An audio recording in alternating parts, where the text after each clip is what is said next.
Messieurs les chefs d'État, Mesdames et Messieurs les membres du gouvernement de la République du Sénégal, Mesdames et Messieurs les experts, chères participantes, chers participants, Mesdames et Messieurs, à l'entame de mon propos, j'adresse mes sincères remerciements aux autorités sénégalaises qui accueillent cette troisième conférence sur la reconstitution des fonds du partenariat mondial pour l'éducation. Je salue l'hospitalité du peuple sénégalais envers moi-même et ma délégation. Je salue également la forte participation et la qualité des participants qui traduisent l'intérêt que leurs excellences Macky Sall, président de la République du Sénégal, et Emmanuel Macron, président de la République française, accordent à la question du financement de l'éducation, une préoccupation majeure de tous les pays. Nous espérons que les résultats de nos discussions seront à la hauteur des attentes. Mesdames et Messieurs, dans un contexte marqué par une forte croissance démographique dans les pays en développement, par l'augmentation du chômage des jeunes, surtout diplômés, et par l'aggravation des inégalités sociales, nos systèmes éducatifs vivent des moments de graves turbulences. Alors, que faire et comment faire face à tous ces défis? Au moment où se déroule cette troisième conférence, les enseignements ne sont pas dispensés dans certains pays ou à certains endroits de ceux-ci du fait des conflits armés. Des milliers de jeunes des pays en développement mettent en péril leur vie en tentant d'immigrer vers les pays développés. C'est pourquoi nous apprécions fortement ce message du président Nelson Mandela qui disait, je cite, « L'éducation est l'arme la plus puissante que nous pouvons utiliser pour changer le monde. » Fin de citation. Tous les pays ont compris que le développement du capital humain est la véritable richesse d'un pays et le moteur de sa croissance, et que toute croissance durable et créatrice d'emplois et de richesses a pour socle un secteur d'enseignement et de formation technique et professionnelle structuré, adapté, accessible et de qualité. La scolarisation universitaire exige davantage de ressources, de volonté politique et de savoir-faire sur le plan organisationnel. C'est un investissement qui nécessite des coûts directs et coûts d'opportunité, procure des bénéfices, rentabilité monétaire pour l'individu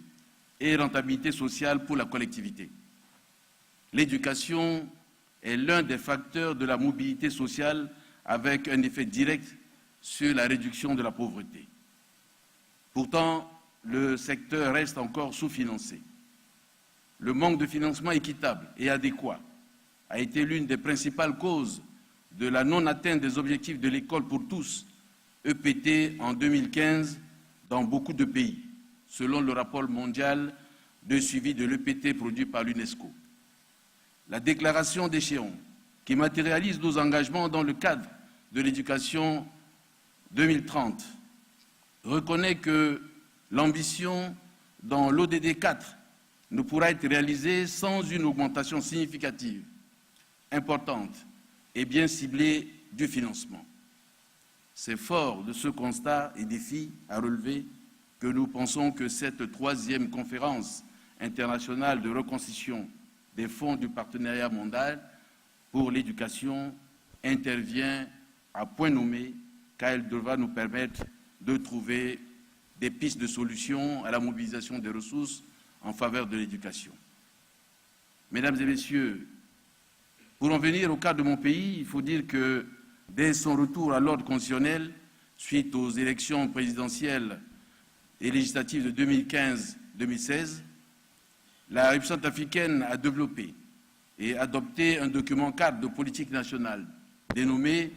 Plan de relèvement et de consolidation de la paix en Centrafrique, en abrégé RCPCA. L'arrimage de cette stratégie de développement du pays avec les engagements régionaux et internationaux s'est traduit dans 3 piliers d'action, à savoir soutenir la paix, la sécurité et la réconciliation, restaurer le contrat social entre l'État et la société et enfin assurer le relèvement économique et la relance des secteurs productifs.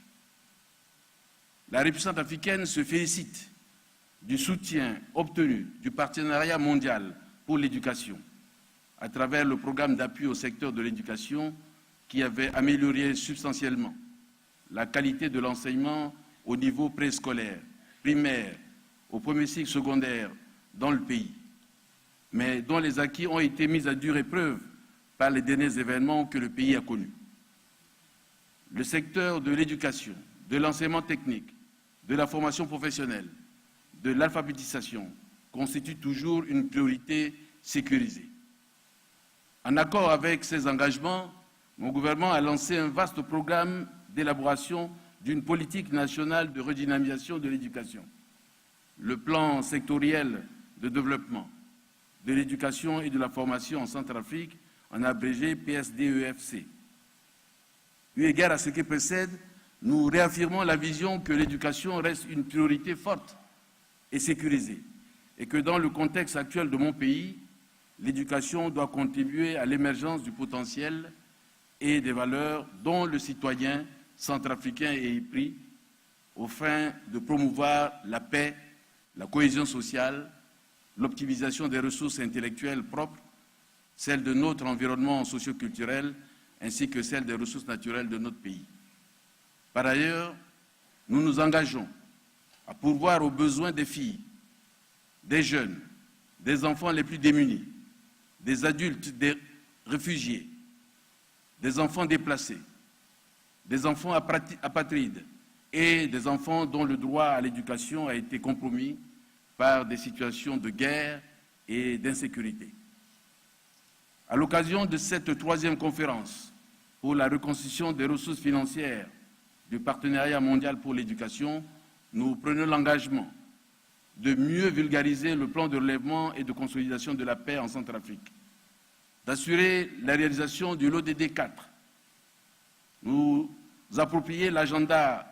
2063 de l'Afrique et la CESA 2016 à 2030, de mettre en œuvre,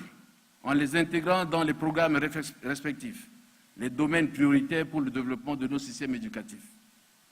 de mobiliser les ressources nécessaires pour l'atteinte de ces objectifs,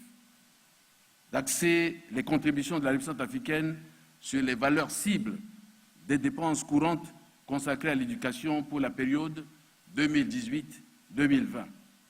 et de consacrer, dans la mesure du possible, d'ici 2020, au moins 15 à 20% de l'ensemble des dépenses publiques à l'éducation.